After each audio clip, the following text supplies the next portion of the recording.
Thank you. The first thing I want to say, everything Norman said about me is true. And I apologize if I look a little discombobulated, but I chartered a plane to be here with you.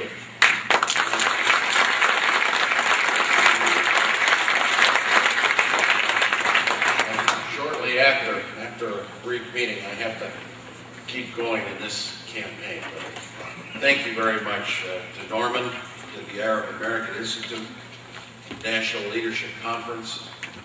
I see a lot of power in this room. I recognize it. I thank you. Jim Zogby, George Salem, the staff of the AAI. Let me say something about Norman Assad.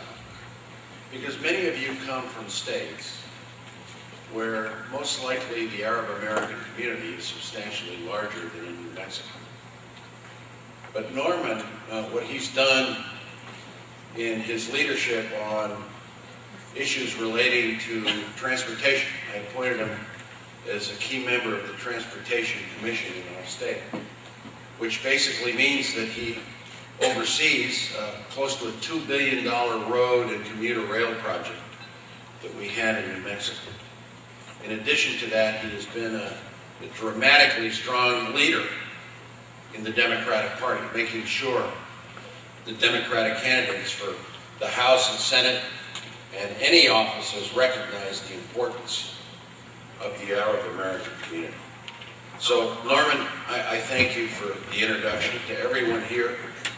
Thank you for assembling here. I understand that maybe you extended time a little bit so I could speak to you.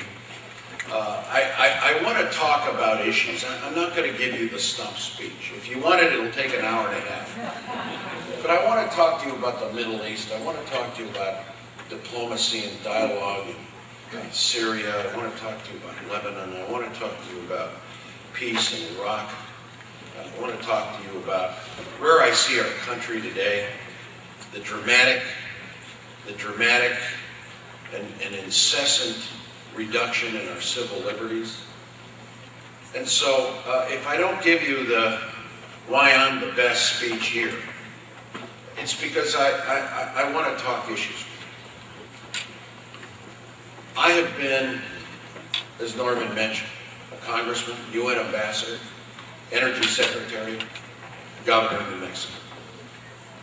All my life I felt that civil rights, equality, freedom, and the rule of law are paramount. The biggest commitment I'll make to you is that as president, I will follow the Constitution of the United States. I will fight these values.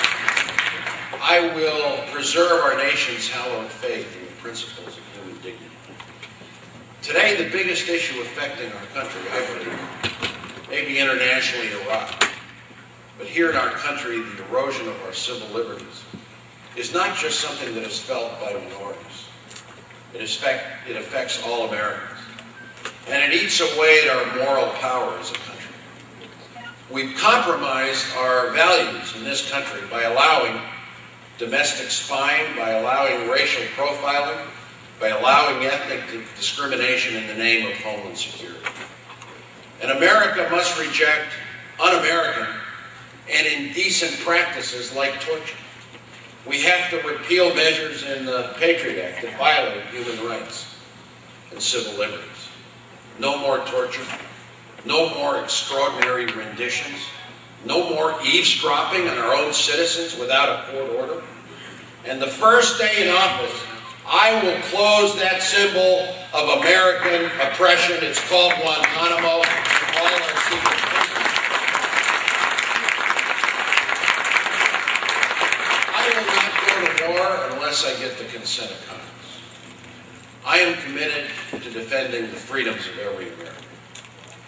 And I think that your community, more than any, in these periods of the Patriot Act and Homeland Security, your community has been the recipient and the target of many of these bad practices. And I believe that if the rights of one person are violated, then the rights of all people are threatened. These issues are critically and centrally important. But the fact is, the most important issue of our time is ending the war in Iraq. I know the Middle East. As U.S. Ambassador to the United Nations, I spent 80% of my time on the issue of Saddam Hussein and weapons of mass destruction. I negotiated directly with Saddam Hussein, got 2 Americans out. I've negotiated with many of the Arab and Muslim leaders, the Saudis, the Iranians, the Taliban. As I said, I stood toe-to-toe with Saddam Hussein and got him to release American hostages. I believe that I understand the politics of the Middle East, maybe not like you, but I do. The reality is that there is only one responsible choice left for us in Iraq. The only way to achieve peace and stability is to get our troops out. We need to break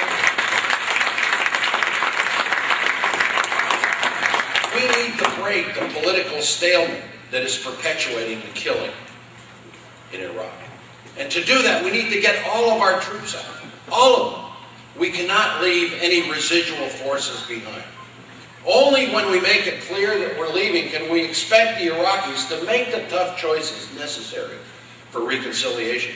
Only when all of our troops are on their way out will others in the region do what they do to prevent Iraq from collapsing. Only our departure will give us the credibility to convene a Dayton-type conference to build a power-sharing arrangement policed by multilateral UN-sanctioned peacekeepers.